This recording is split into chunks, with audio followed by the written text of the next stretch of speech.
Porque é que o preço da luz e das comunicações continua sem baixar? Eu vou dar-te uma resposta que parece que não tem a ver com o assunto. Porquê é que o preço da eletricidade em Portugal é acima do que devia ser? Porquê é que o preço dos combustíveis é acima do que devia ser? O do gás também? Porquê é que as comissões bancárias, os spreads dos empréstimos também? Porquê é que as telecomunicações também? Eu vou dar-te a resposta de uma maneira indireta.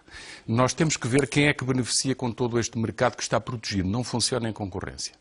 Todas as empresas que praticam estes preços estão conjugadas com o setor financeiro. Acrescentemos também aqui as rendas excessivas pagas nas parcerias rodoviárias. Todas as empresas estão conjugadas com o setor financeiro. No caso da EDP e das empresas operadoras, produtoras e distribuidoras de eletricidade, os preços são acima, todas as estatísticas o dizem. Depois há um mercado chamado mercado spot, que é para português ver, onde é vendido a preço mais baixo, mas aquele preço não se reflete na fatura. E para além de venderem a um preço muito acima, ainda dizem que deveriam vender mais acima e criar um chamado déficit tarifário, que já vai em 3.800 milhões de euros. As próprias empresas do setor já venderam esse crédito aos bancos. São os bancos que vão receber esse dinheiro e nós estamos a pagar-lhes. Nas estradas e nas concessões rodoviárias, a Troika chegou, identificou que havia rendas excessivas. Fomos estudar a estrutura do funcionamento desses mecanismos. No fim da linha está sempre o setor financeiro. Se não for pago às concessionárias, fica em risco pagar ao setor financeiro.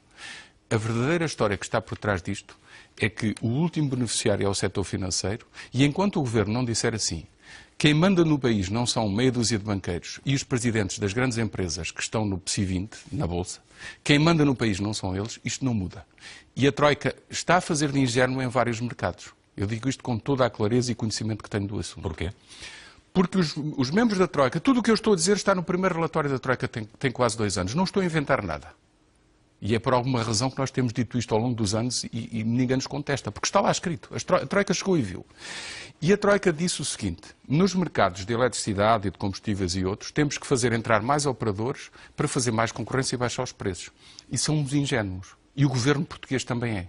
Por uma razão. Em mercados de 10 milhões de consumidores, quando há poucos operadores, colam-se todos acima e ninguém desce o preço. Deviam fazer exatamente ao contrário. Deviam tabelar o preço e não é preciso inventar muitas fórmulas. Basta olhar para as médias europeias a que estes bens e serviços são vendidos e dizer assim a todos os operadores: meus senhores, agora vendem abaixo desta tabela. Se venderem acima, nós proibimos. Isso não viola a lei da concorrência? Esse é o problema. É que com a história da lei da concorrência estamos a prejudicar os consumidores. Isto é de tal forma grave que... Uma lei que supostamente era para defender os consumidores. Ora, está. É de tal forma grave que no mercado da liberalização da eletricidade foi introduzido um mecanismo que é o seguinte: todos os operadores, todos os consumidores até 2015 têm que sair. São obrigados a sair. E para saírem, a ERSE combinou com o Governo que vai aumentar o preço de 3 em 3 meses. Agora tiveram um bocadinho de receio, não vão aumentar no próximo. Mas está a acontecer. E há um senhor que é de uma associação de empresas produtoras de eletricidade que disse publicamente: o consumo em Portugal está a cair.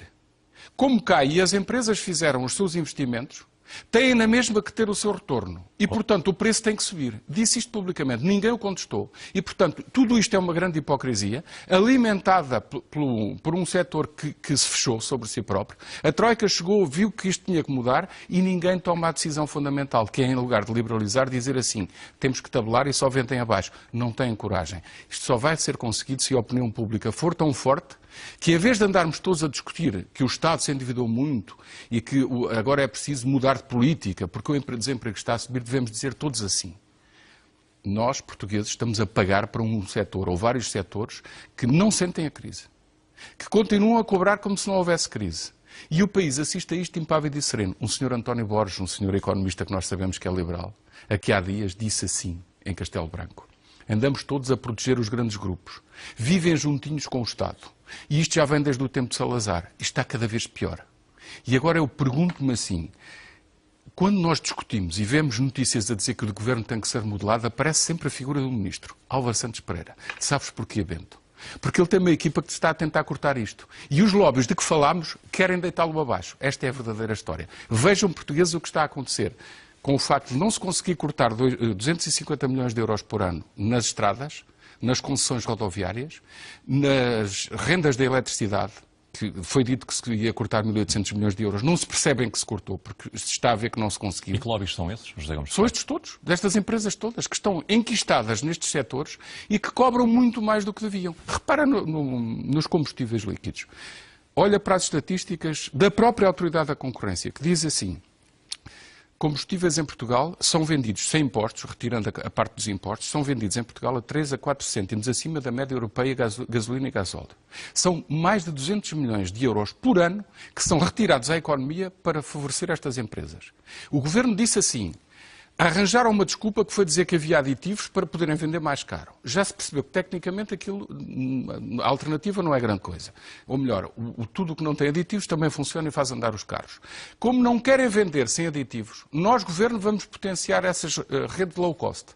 O Governo disse isto, anda a dizer isto há um ano. Ninguém consegue fazer nada, porque ninguém deixa instalar este tipo de bombas de abastecimento. E nós, portugueses, andamos todos a discutir que o Governo tem que ser remodelado, quando este modelo é que devia ser todo remodelado. Há muito tempo que andamos a falar nisto aqui. A Troika chegou e viu, e agora percebeu que não se consegue. Quem é que manda no país? É o Governo?